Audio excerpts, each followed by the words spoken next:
Good morning, students. Myself, Dr. Yogesh Pating, Assistant Professor in Commerce, GS College of Commerce, Farda. Today we are going to discuss the points that we discussed in last lecture. The opposite point of that, एक त्याचा विरोधाभासी मुद्दा आपल्याला इथे चर्चेस घ्यायचा आहे. Argument against free trade. मुक्त व्यापार संरचनेच्या विरोधातले मुद्दे आपल्याला इथे पाहायचे आहेत. International business environment, unit number 3, MCOM second year, 4th semester. जसं मागच्या लेक्चरला आपण चर्चा केली होती की एक मुक्त व्यापार संरचना चांगली का आहे आणि त्याच्यामुळे काय काय फायदे होतात त्याचे आपण आर्ग्युमेंट्स पाहिले होते की ते चांगलं का आहे. आज आपण जी चर्चा करतोय ती करतोय why it is not good, what are the arguments against free trade. Okay, तर पहिल्या मुद्द्याला पाहूया, reduction in industrial production. Why we are saying that there is a reduction in industrial production? Because look, when you are working in a free trade, जसं आपण म्हणतो ना की मोठ्या माशाला छोटा मासा गिळंकृत करतो, खातो, same things will get applicable here.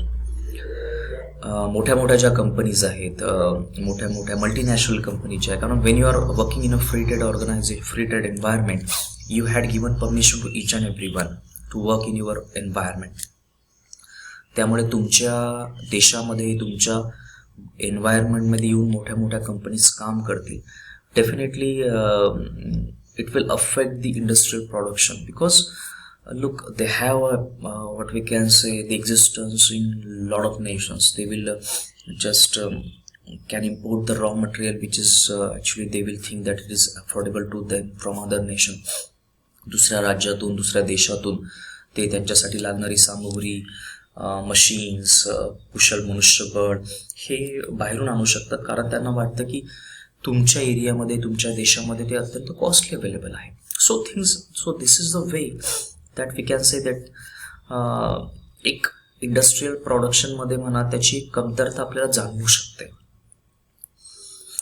कारण when there will be more import naturally, because if you are working in free trade, तर तुमच्या देशातलं अंतर्गत इंडस्ट्रियल प्रोडक्शन निश्चितच त्यामध्ये कमी होऊ शकतं, असा एक आर्ग्युमेंट इथे चर्चेस आलेला आहे.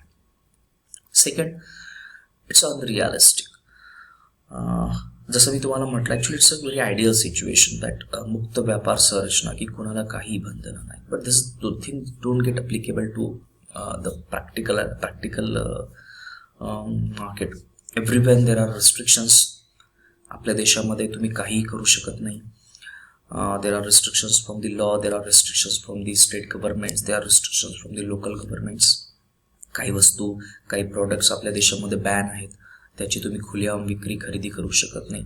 पण जर ते तुम्ही दुसऱ्या एखाद्या देशात गेले तर होऊ शकतं त्या देशामध्ये तो actually it is not restricted, it had the full permission. So when you are working a free trade environment, ते एक प्रकारे काय म्हणू शकतो की एक अनरिअलिस्टिक आहे, पूर्णपणे ते अस्तित्वात नाही आहे. Third thing is a non cooperation. Look, everything is okay, everything is fair, everything is being open, पण प्रत्येक देशाचं प्रत्येक देशासोबत पटत नाही. पॉलिटिकल रायव्हलरी राहू शकतं, बॉर्डर डिस्प्यूट्स राहू शकतात, आपल्या देशाचं चायनासोबत म्हणू शकतं, आपल्या देशाचं पाकिस्तानसोबत म्हणू शकतं, रायव्हलरीज, बॉर्डर डिस्प्यूट्स आहेत, आणि त्याचा परिणाम हा त्या एक कालावधीपुरता हा व्यापारावर पण पडतो. Okay, emotions are different things, business is a different thing, but again एक त्या काळापुरता, मर्यादित काळापुरता व्यापारावरही परिणाम पडतो. व्यापार काही कालावधीसाठी बंद केले जातात. So even though you are working in a free trade, even though you are thinking about a free trade, but because of this type of problems non cooperation can exist. एकमेकाला सहकार्य न करण्याची जी भूमिका आहे ती दोन देशांमध्ये राहू शकते. We are talking about 2 nations, because एक पॉलिटिकल रायव्हलरी राहतात, एक वैचारिक मतभेदता राहू शकते, राजकीय वैचारिक मतभेदता, बॉर्डर डिस्प्यूट्स तर आहेतच, because that is a very emotional point. त्यानंतर टेररिझम हा भाग आहे. So these are the things which actually stimulates the non cooperation between 2 nations. त्यामुळे फ्री ट्रेडच्या अगेन्स्ट जेव्हा आपण बोलतो आहे तर असहकार्याची जी एक भावना आहे ती पण तिथे आपल्याला दिसते. Fourth thing is economic dependence. एक तसं वातावरण निर्माण होऊ शकतं की छोट्या कंपन्या किंवा छोटे देश हे मोठ्या कंपन्या किंवा मोठ्या देशांवर पूर्णपणे निर्भर राहू शकतात. Before a free trade may be they are self sufficient, स्वतःच्या गरजा भागवण्यापुरतं त्यांच्याकडे तेवढं असू शकतं. पण जेव्हा ते त्यांच्या देशाच्या सीमा, त्यांच्या देशाचं मार्केट जर दुसऱ्या देशाला ओपन करतात, दुसऱ्या देशाच्या कंपन्यांना ओपन करत आहात आणि तिथून जर मोठ्या कंपन्या त्या देशामध्ये एंट्री करत असतील, बिझनेस करत असतील, तर इट विल हॅपन दॅट हा छोटा देश किंवा छोट्या कंपन्या ह्या पूर्णपणे त्या देशाच्या कंपन्यांवर एक निर्भर राहू शकतात. May be there are different reasons for that. यांच्या देशामध्ये प्रोडक्शन व्हॅल्यू जास्त राहू शकते बिकॉज ऑफ लेस रिसोर्सेस. दुसऱ्या देशामध्ये त्याची प्रोडक्शन कॉस्ट कमी राहील, त्यामुळे आपल्या देशामध्ये प्रोड्यूस केल्यापेक्षा दुसऱ्या देशाच्या प्रोडक्शनवरच का डिपेंड राहू नये. सेम थिंग कॅन बी, म्हणजे अशा पद्धतीने तिथे विचार केला जाऊ शकतो. But again it will certainly harmful for that particular nation in a long time. Short टाईममध्ये तर ठीक आहे की they are saving some foreign currencies in that, but in a long term actually they are completely getting no fare in that particular what we can say that economic activity. कारण ते पूर्णपणे दुसऱ्या देशावर डिपेंड राहत आहेत. त्यांच्या देशातला रोजगार कमी होईल, त्यांच्या देशातले जे रिसोर्सेस तिथे यूज होते ते प्रॉपरली यूज होणार नाही. So this things can happen when you are working in a free trade and actually you are depending too much on another nation, another company. तर हा पण एक दुष्परिणाम म्हणू शकतो आपण त्याला फ्री ट्रेडमुळे होऊ शकतो. पाचवा जो मुद्दा आहे दॅट इज हार्मफुल गुड्स. जसं मी अगोदरही चर्चा केली होती की आपल्या देशामध्येही पहा काय खूप सारे असे प्रॉडक्ट्स आहेत की जे हार्मफुल कॅटेगरीमध्ये येतात आणि त्याला गव्हर्नमेंटने परवानगी दिलेली नाही आहे. इंडस्ट्रियली हार्मफुल प्रॉडक्ट्स राहू शकतात, मानवी आरोग्यावर म्हणजे एक दुष्परिणाम करणारे ते घटक राहू शकतात आणि त्यांना परवानगी नाही आहे. But when you are working in a free trade environment you just don't have to leave the restrictions on certain products which can be harmful to society. त्यामुळे त्या प्रॉडक्ट्सचा समाजावर दुष्परिणाम होतो, तिथल्या वातावरणावर दुष्परिणाम होतो, प्रदूषण त्यामध्ये वाढू शकतं. So this things can happen with the help when you are working in a free trade. त्यामुळे फ्री ट्रेडला विरोध का केला जातो? खूप सारे देश फ्री ट्रेडला विरोध का करतात? खूप सारे देश त्यांच्या सीमा बंदिस्त का ठेवतात? कारण त्यांना असं वाटतं की त्यांची जी एक वैचारिकता आहे, त्यांची जी एक संस्कृती आहे, त्यांचं एक जे राहणीमान आहे ते परकीय लोकांमुळे, परकीय कंपन्यांमुळे कदाचित प्रदूषित होऊ शकतं.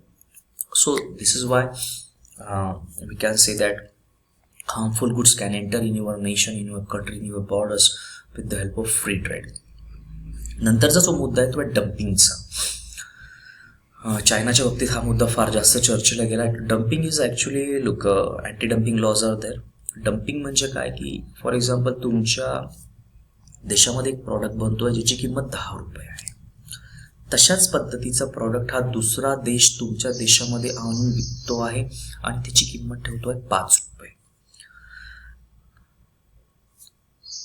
त्याच पद्धतीचा प्रॉडक्ट तुमच्या देशामधला 10 रुपयाचा, दुसरा देश तोच product same quality, quantity, specifications, anything, everything is same, 5 रुपयाला विकतो आहे. Actually that thing is called as a dumping. कारण तसं जर विकल्या जात असेल तर it is very harmful to your domestic business. कारण ग्राहक म्हणून ग्राहकाला जे परवडेल तो ते विकत घेईल. तर naturally he will get inclined to a product which is actually of ₹5. 5 रुपयाचा जो प्रॉडक्ट तो त्याच्याकडे आकर्षित होईल कारण त्याला कमी किमतीत तो प्रॉडक्ट मिळतो आहे आणि बाकी स्पेसिफिकेशन्स, क्वालिटी हे सगळं काही सारखं आहे. त्यामुळे मग अँटी डम्पिंग लॉज निर्माण केले गेले, अस्तित्वात आणले गेले की तुम्ही जर त्याच पद्धतीचा प्रॉडक्ट, स्पेसिफिकेशनचा प्रॉडक्ट जर देशामध्ये विकत असाल तर your product should have that competitive range. म्हणजे 10 रुपये जर असेल तर मग 9 रुपये, 9.5 रुपये या रेंजमध्ये तुम्हाला तो प्रॉडक्ट विकावा लागेल, जेणेकरून मग डोमेस्टिक बिझनेसचं नुकसान होणार नाही. So when you work in a free trade तर डम्पिंगचे खूप सारे चान्सेस, खूप सारे एक्झाम्पल्स आपल्याला पाहायला मिळतात. The next thing is a international monopolies. आताच आपण ती चर्चा केली की जेव्हा परकीय कंपन्या तुमच्या देशामध्ये येतात आणि when domestic companies cannot fight with international companies, then there is a chance of international monopolies. कारण हळूहळू डोमेस्टिक कंपन्या, तुमच्या देशी कंपन्या ज्या आहेत त्यांचं अस्तित्व हळूहळू कमी व्हायला लागतं, कारण त्या कितपत इंटरनॅशनल कंपनीजला फाईट देतील. Because these are very big companies. They are actually the companies which are working in 100+ nations. कॅपिटलची त्यांना काहीही कमी नाही, टेक्नॉलॉजीची कमी नाही, कुशल मनुष्यबळाची कमी नाही. Within 1 day they can just build a plant, whatever they want to do.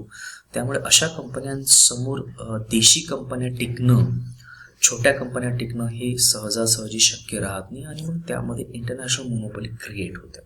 So we can say that these are the arguments why there is a constant opposition to free trade. एक free ट्रेडला एक नेहमीचा विरोध केला जातो, तो हेच आहे. नंतरच्या मुद्द्याला वळूया. पुढच्या स्क्रीनला तो एक मुद्दा आहे 18 नंबरचा,